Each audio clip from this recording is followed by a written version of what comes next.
جائے گا جب جہاں سے کچھ بھی نہ پاس ہوگا. جیسے آج یہ دنیا سے چلے گئے، کل ہمیں بھی اس دنیا سے جانا ہے. اور اصل یہ ہے کہ بندہ دنیا میں رہ کر قبر کی تیاری کرے، اپنی قبر کو روشن کرنے والے کام کرے تو ہی زیادہ فائدہ ہوتا ہے. صرف دنیا کے لیے کرے گا تو آخرت میں کیا ہوگا، قبر میں کیا ہوگا. جانے والا دنیا سے چلا گیا، اب جانے والے کو سب سے بڑی چیز کیا ہے؟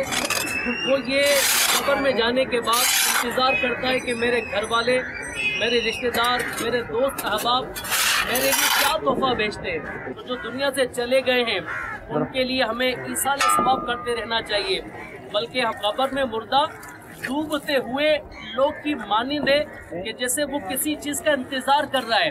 اور وہ کس کا انتظار کرتا ہے؟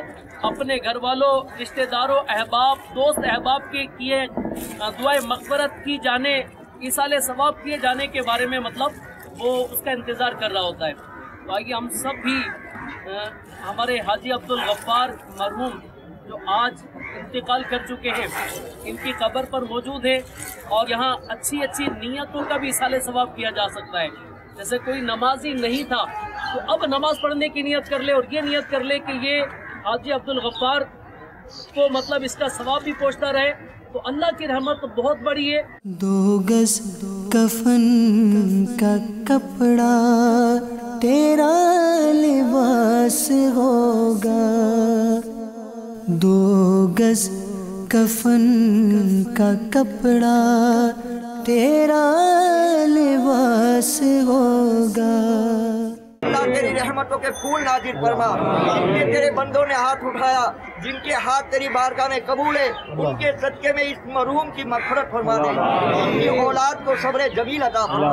اے اللہ ان کے گھر والوں کو صبر دے دے. اللہ وہ سب کو ایصال ثواب کرنے کی توفیق عطا فرما. اشہد ان لا الہ الا اللہ، اشہد ان محمد رسول اللہ.